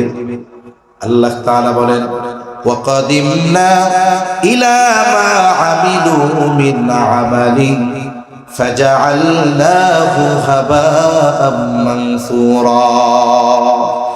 আল্লাহর সামনে আমলগুলো হাজির করা হবে, যেই আমলগুলো আল্লাহ ব্যতীত অন্য কারো সন্তুষ্টির জন্য করা হয়েছে।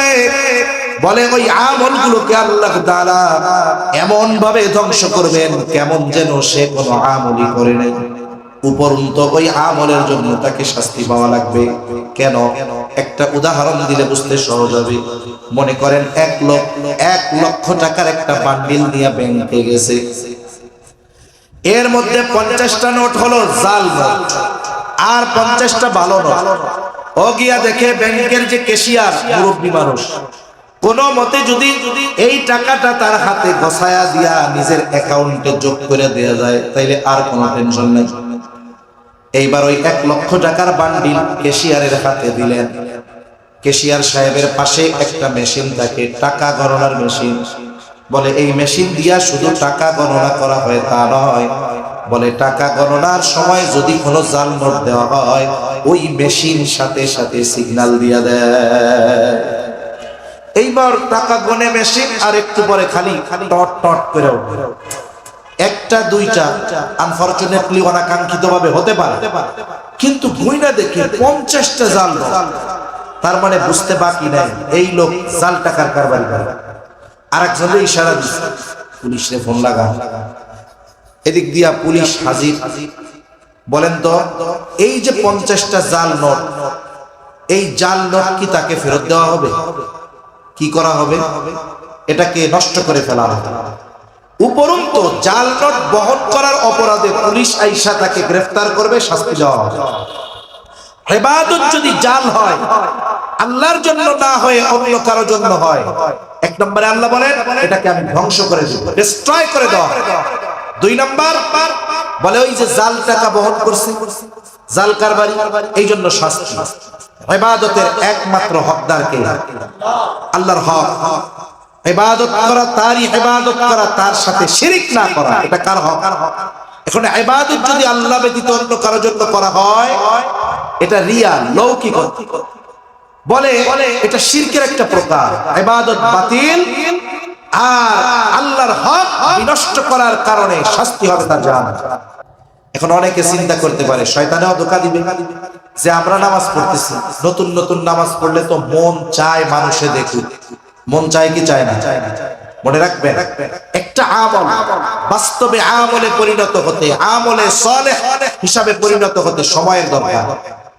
এখন প্রথম প্রথম যখন কেউ কোনো আমল শুরু করে, এর মধ্যে রিয়া কাজ করে।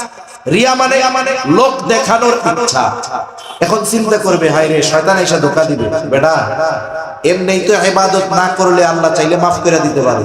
এখন তুই নামাজ পড়তেছস, ইবাদত করতেছস, আর মনে মনে কইতাছস মানুষ করে দেখুক। এমন ইবাদত করার চাইতে না করা ভালো, বাদ দে। এরকম কিছু লোক আছে না? নাই? মনে রাখবেন, এই ওয়াসওয়াসা আসবে। ওয়াসওয়াসা আসলেই তো বুঝবেন যে না, আমার এটার দ্বারা শয়তানের জ্বালা পড়া শুরু হয়েছে, ঠিক কিনা বলেন? এখন কি করব বলেন তো? ওয়াসওয়াসার স্থান কি মুখে না অন্তরে? জোরে বলেন, কোথায়? বলেন তো, অন্তরের নিয়ন্ত্রণ কোন মানুষের হাতে আছে? কার হাতে? জোরে বলেন, কার হাতে? এজন্য কোন আমল করার সময় যদি অন্তরে এই চিন্তা আসে যে মানুষ দেখুক, মানুষ ভালো বলুক, এই আমল বাদ না দিয়া আমল চালায় যেতে হবে, আর দোয়া করতে হবে, ইয়া মুকাল্লিবাল কুলুব সাব্বিত কলবি আলা দীনিক, সাব্বিত কলবি আলা তাআতিক। তার মানে ইবাদত করার সাথে সাথে আল্লাহর কাছে আত্মসমর্পণ করতে হবে। আল্লাহ, আমি তো অতি দুর্বল, আমি আপনার জন্যই ইবাদত করতে চাই, কিন্তু আমার অন্তরের নিয়ন্ত্রক তো আমি নয়। আল্লাহ, আপনি আমার অন্তরকে আপনার আনুগত্যের উপরে অটল রাখে। এই দোয়া চালায় যে এক জিনিস কয়দিন দেখতে আর দেখাইতে আর ভালো লাগে। আমাদের গ্রাম অঞ্চলে বলে, একদল দৌড়াইয়া খালি যাইতেছে নতুন বউ দেখার জন্য। সবাই একজন কয়, কি রে এত বউ দেখতে যাস কেন? আর একজন কয়, তুই দেখতে যাবি না? কয়, এখন দেখা লাগবে না, এক সপ্তাহ যাইতে দাও, দেখতে দেখতে আর ভালো লাগবে না। ঠিক কিনা বলে? এখন আপনি নতুন নতুন নামাজ শুরু করছেন, এখন এই নামাজ কয়দিন মানুষের দেখাইতে মন চাবে? বলে এটা এক সময় রিয়া থাকবে না, এটা আদত, অভ্যাসে পরিণত হবে। এরপরে কিছুদিন পর কি হবে? অন্তরের পরিবর্তন আল্লাহ করায় দিবেন। ওই সময় এটা আর অভ্যাস থাকবে না, ওই আমলটা একমাত্র যার জন্য হবে তিনি কে? এজন্য আমরা আল্লাহর জন্য করব ইবাদত। শয়তান ধোঁকা দিলে আল্লাহর কাছে আত্মসমর্পণ করব। ইয়া মুকাল্লিবাল কুলুব সাব্বিত কলবি আলা তাআতিক। কলবের নিয়ন্ত্রক যেহেতু আমরা না, হে কলবের নিয়ন্ত্রণকারী, আপনি আপনার আনুগত্যের উপরে আমাকে অটল রাখুন। দোয়া করা যাবে তো ইনশাআল্লাহ? তাহলে এক নাম্বার, আমার সব ইবাদত কার জন্য? ইন্না সালাতি ওয়া নুসুকি ওয়া মাহইয়ায়া ওয়া মামাতি লিল্লাহি রাব্বিল আলামিন। আমার নামাজ, আমার কুরবান, আমার জীবন, আমার মরণ সব জগৎ সমূহের প্রতিপালক রব আল্লাহ তাআলার জন্য। দুই নাম্বার, যে ইবাদত করব এটা নবীজির পদ্ধতিতে করব, সুন্নাত তরিকায় করব। বলে এই পৃথিবীতে এমন কোন ইবাদত নাই যেই ইবাদতের পদ্ধতি নবীজি জানায়া দেন না। আর 10টা মিনিট থাকা যাবে তো? এটা তাকবীর দেন, নারায়ে তাকবীর, আরো নারায়ে তাকবীর। খিদা লাগছে? কোন যে হওয়া লাগছে, নারায়ে তাকবীর, মাশাআল্লাহ।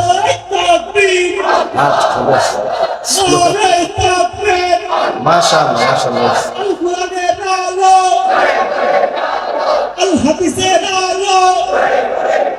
এখন আসেন, দ্বিতীয় বিষয় হলো এমন কোন ইবাদত নাই যেটা নবীর তরিকায়। মনে রাখবেন, ইসলাম পূর্ণাঙ্গ এক জীবন ব্যবস্থা, আর এই পূর্ণাঙ্গ জীবন ব্যবস্থার প্র্যাকটিক্যাল আমল শিখিয়েছেন মুহাম্মদুর রাসূলুল্লাহ সাল্লাল্লাহু আলাইহি ওয়াসাল্লাম। যেই ইসলাম আমাকে রাতের বেলায় বাতি নিভায়া ঘুমাইতে বলে। তিরমিজির হাদিস, নবীজি বলেন তোমরা রাতে যখন ঘুমাবা তখন বাতি নিভায়া ঘুমাও। তখন তো আর কারেন্টের বাতি ছিল না, তেলের বাতি ছিল। মুহাদ্দিসিনে কেরাম বলেন এটা বলার পিছনে কারণ কয়েকটা। এক নাম্বার কারণ, সারা রাত যদি বাতি জ্বলে অপচয় হবে কি হবে না? 2 নাম্বার, তেলের বাতি, ইঁদুর বা অন্য কোন প্রাণী যদি তেলের বাতিটারে ফালায়া দেয়, আর যদি ওই তেল থেকে আগুন লেগে যায়, ঘর পড়ে যেতে পারে, মানুষ মারা যেতে পারে। এখন তো তেলের বাতি নাই, আপনি রাত্রে বাতি নিভাইয়াই ঘুমান। শুধু মনে মনে একটু নিয়ত করেন, নবীজি রাতে বাতি নিভাইয়া ঘুমাইতে বলছে, এই নিয়তে আপনি বাতিটা বন্ধ করেন, বলে এটাও আপনার ইবাদত বলে আমলনামায় যোগ হয়। যেখানে দুনিয়ার এক বাতি নিভানো সুন্নাত তরিকায় করলে ইবাদত হয়ে যায়, সেখানে প্রত্যেকটা অন্যান্য ইবাদতের তরিকা নবীর পদ্ধতি আছে না নাই? 3 নাম্বার বলে যেই ইবাদত করব সেই ইবাদতের মাসলা মাসাইল গুলো জানবো। এই ক্ষেত্রে কিছু বিষয়ের জ্ঞান অর্জন করা প্রত্যেক মুসলমান নর-নারীর উপরে ফরজ। এজন্যই নবীজি সাল্লাল্লাহু আলাইহি ওয়াসাল্লাম বলেন, তলাবুল ইলমি ফরিদাতুন আলা কুল্লি মুসলিম। দ্বীনি ইলম শিক্ষা করা প্রত্যেক মুসলমান নর-নারীর উপরে ফরজ। কারণ দ্বীনি ইলমের স্তর 2টা, একটা হলো ফরজে আইন আর একটা হলো ফরজে কিফায়া। ফরজে আইন কোনটা? বলে যেটা প্রত্যেকেরই ব্যক্তিগতভাবে শিখতে হবে। ফরজে কিফায়া কোনটা? আপনাদের এলাকায় কিছু আলেম আছে, মুফতি সাহেব আছে, বলে এক এলাকা থেকে যদি কিছু মানুষ পরিপূর্ণ ইলম অর্জন করে, আলেম হয়, মুফতি হয়, মুহাদ্দিস হয়, বলে ওই কয়েকজন ব্যক্তি ওই উচ্চতর ইলম অর্জন করার কারণে এলাকার সবাই গুনাহ থেকে বেঁচে যাবে। কিন্তু এক এলাকায় যদি কেউই উচ্চতর ইলম অর্জন না করে, বলে সবাই গুনাহগার হবে। কিন্তু ফরজে আইন যেটা, সেটা সবার শিখতে হবে। যেমন মনে করেন নামাজ ফরজ, নামাজ সম্পৃক্ত সব ইলম অর্জন করা ফরজ। রোজা ফরজ, রোজা সম্পৃক্ত সকল ইলম অর্জন করা ফরজ। যেটা হারাম, হারাম থেকে বেঁচে থাকা ফরজ। বলে হারাম সম্পৃক্ত সকল মাসলা মাসাইল শেখা ফরজ। বলে হালাল খেতে হবে, বলে হালাল সম্পৃক্ত সকল মাসলা মাসাইল শেখা ফরজ। বলে পর্দা নিজের করতে হবে, করাতে হবে, পর্দা সম্পৃক্ত সকল মাসলা মাসাইল শেখা ফরজ। যদি কেউ না শিখে, সে দুনিয়ায়ও লস করবে, আখিরাতেও লস করবে। মনে করেন একজন নামাজি নামাজ পড়তে গেছে, নামাজের বাহিরে ভেতরে 13 ফরজ। কয় ফরজ? বলেন তো 13 ফরজ থেকে যদি একটা ফরজ ছুটে যায়, নামাজ হবে নাকি? যেই নামাজি নামাজের বাহিরে ভিতরে 13 ফরজ জানে না, দেখা যাবে ফরজ থেকে ছুটে গেছে, সে টেরও পায় নাই, সে টের পায় নাই। নামাজ তো পড়া চালায় গেছে, কিন্তু সে বুঝতে পারুক আর না পারুক, তার নামাজ কিন্তু থাকবে না। নামাজের ওয়াজিব 14টা, বলে 14টা থেকে একটা কারণ যদি পাওয়া যায়, সাউ সিজদা দিতে হবে, না দিলে নামাজ হবে না। এখন নামাজি ওয়াজিব 14টা জানেই না, এখন ওয়াজিব নামাজের মধ্যে ছুটছে, সে তো টেরই পাবে না। টের পাইলো না তো সাউ সিজদা দিল না, সাউ সিজদা দিল না তো তার নামাজও হবে না। নামাজ ভঙ্গের কারণ 19টা, যে কোনো একটা কারণ যদি পাওয়া যায়, তার নামাজ থাকবে না। দেখা যায় নামাজি নামাজ ভাঙ্গার 19 কারণ জানা নাই, এর মধ্যে এই 19 কারণ থেকে একটা পাওয়া গেছে, সে জানুক আর না জানুক, নামাজ ভঙ্গের কারণ পাওয়া যাওয়ার কারণে তার নামাজ আর থাকবে না। সাথে সাথে তাহারাতের পবিত্রতার মাসআলাগুলোও জানতে হবে। কেন? বলে ওযু ভঙ্গের কারণ 7টা, নামাজের মধ্যে যদি এই 7 কারণ থেকে একটা পাওয়া যায়, তার ওযু থাকবে না। ওযু নাই তো নামাজ পড়লেও কাজ হবে না। আবার দেখুন গোসলের ফরজ তিনটা, জানতে হবে কেন। বলে গোসল যদি ফরজ হয় আর যদি এই ফরজ গুলো থেকে একটা বাদ যায়, গোটা শরীরের এক চুল পরিমাণ জায়গাও যদি শুকনা থেকে যায়, পবিত্রতা অর্জন হবে না। পবিত্রতা অর্জন হলো না তো তার ইবাদত হবে না। এজন্য মাসলা মাসাইল জানার দরকার আছে না নাই? জানতে হবে। আমাদের অঞ্চলে আপনারা তো ভালো মানুষ, এই যে এক মুয়াজ্জিন 20 বছর, ঢাকা শহরে এক মুয়াজ্জিন 2 বছরে টিকতে পারলে ওরে নোবেল পুরস্কার দেওয়ার কথা। কারণ কিছু দুষ্ট মানুষ আছে, সিলেটের মানুষ তো উলামায়ে কেরামের পদাচারণার কারণে উলামায়ে কেরামকে সবচেয়ে বেশি তাজিম, মুহাব্বত, সম্মান সিলেটের মানুষ করে বেশি, এরপরে চট্টগ্রামের মানুষ করে বেশি। আমার ধারণা সফরের অভিজ্ঞতার আলোকে এই জন্য আল্লাহ তাআলা বিশেষ করে এই 2 জেলার মানুষদেরকে জাগতিক লাইনেও আল্লাহ তাআলা অনেক সমৃদ্ধশালী বানাইছে। এখন দেখুন, আমাদের বিশেষ করে শহর অঞ্চলের অন্যান্য মানুষ যারা আছে, এদের কোনো কাম কাজ নেই। মসজিদে আইসা এটা করো নাই কেন, এটা করো নাই কেন, ইমামের দোষ ধরবে, মুয়াজ্জিনের দোষ ধরবে, খতিবের দোষ ধরবে। এখন উনি যে দোয়ায় কুনুত পারে না, এটা যদি ইমাম সাহেব জানে, ওনার ইজ্জত সম্মান থাকবে? উনি আইসা মসজিদের মধ্যে ঝাড়ি দিতে পারবে? তখন ইমাম কি করবে? দোয়ায় কুনুত পারে না, বড় বড় কথা। এখন এই লজ্জার কারণে সূরা ঠিক করে না, দোয়া দুরূদ গুলো ঠিক করে না, যেগুলোর কারণে নামাজ নষ্ট হয় এগুলো ঠিক করে না। চিন্তা করে হুজুর যদি জানেন লজ্জা দেখানো যাবে? এখন বলেন তো, এই লজ্জা কইরা আপনি তো আপনার আমল শেষ করলেন, আখিরাতে তো পিটানি খাওয়া লাগবে। আখিরাতে মায়ের খাওয়ার চাইতে দুনিয়ায় ইমাম সাহেবের কাছে লজ্জা পাওয়া অনেক অনেক ভালো, ঠিক কিনা কন? এজন্য আমরা আমাদের ইমাম সাহেব, মুয়াজ্জিন সাহেব, ওনাদের সাথে সম্পর্ক রাখবো। এইরকম বলবো, হুজুর শুনেন তো, আমার সূরা ফাতিহাটা শুদ্ধ হয় নাকি, আমার সূরা ফালাকটা শুদ্ধ হয় নাকি, আমার সূরা নাসটা শুদ্ধ হয় নাকি, আমার দোয়ায় কুনুতটা শুদ্ধ হয় নাকি, আমার আত্তাহিয়াতুটা শুদ্ধ হয় নাকি, হুজুর একটু শুনেন তো। এইভাবে যদি আপনি আপনার ইমাম মুয়াজ্জিন সাহেবরে একটু বলেন 2-3 মিনিট, ওনারা কি বলবে যে না আমরা ব্যস্ত, পারবো না? বলবে। তার মানে আমরা ইচ্ছা করে শিখি। এজন্য এগুলো জানতে হবে। 4 নাম্বার সর্বশেষ শর্ত, বলে ইবাদত যদি আল্লাহ তাআলার কাছে কবুল করাতে হয়, খাবারও হালাল হতে হবে, উপার্জনটাও হালাল হতে হবে। অনেকে ঘুষের টাকা দিয়া হালাল গরুর গোশত খুঁজে, কাজ হবে না। বলে আপনার খাবারও যেমন হালাল, অনুরূপ ভাবে উপার্জনের উৎসটাও হালাল হওয়া লাগবে। অনেক মানুষ পরিশ্রম করে সঠিকভাবে, কিন্তু তার উৎসটা কি হয়? আরাম হয়। একজন রেস্টুরেন্টে চাকরি করে, কথার কথা 8 ঘন্টা 12 ঘন্টা পরিশ্রম করে, ফাঁকি দেওয়ার উপায় নাই, সিসি ক্যামেরা আছে। আইসা বলে ভাই একেবারে হালাল ইনকাম, 1 মিনিটও ফাঁকি দেওয়া যায় না। কেন? বলে গোটা হোটেল একেবারে সিসি ক্যামেরার দ্বারা নিয়ন্ত্রিত, তাই এত পরিশ্রম করে হালাল উপার্জন করো, তোমার কামটা কি? কয় আমার ওই যে চাইনিজ রেস্টুরেন্ট, তো ওইখানে অনেক ফরেনাররা আসে, ওনাদেরকে আমার মদ পরিবেশন করতে হবে। হায় হায়, তুই পরিশ্রম করে কামটা করতেছিস কি? তোর যে কামটা, এই কাম করার কারণে তুই আল্লাহর লানত প্রাপ্ত, তোর এইটা হালাল হয় কেন? এজন্য পরিশ্রম করলেই যে হালাল হবে তা না, আপনার ওই উৎস কর্মটারও বৈধতা থাকতে হবে, ঠিক কিনা বলেন? জন্য উপার্জনের উৎস হালাল, খাবারও হালাল। মনে রাখবেন, কোন ব্যক্তি যদি হালাল উপার্জনের নিয়তে হালাল কর্ম করে, কারণ হালাল খাওয়ার উপদেশ দিয়েছেন কে? আল্লাহ তাআলা পবিত্র খাবার খাওয়ার কথা বলেছেন। পবিত্র দ্বারা উদ্দেশ্য কি? বলে উপার্জনও হালাল হবে, খাবারটাও হালাল হবে। এখন কোন ব্যক্তি এই পবিত্র খাবার তথা হালাল খাবার বা হালাল রুজি অন্বেষণের জন্য যদি হালাল কর্ম করে, এটাও তার আমলনামায় ইবাদত বলে যোগ হয়ে যায়। সুবহানাল্লাহ। আর নবীজি বলেন, কাসমুল হালালি ফরিদাতুন বাদাল ফরিদা, ফরজ ইবাদতের পরে অন্যতম ফরজ ইবাদত হলো হালাল উপার্জন করা।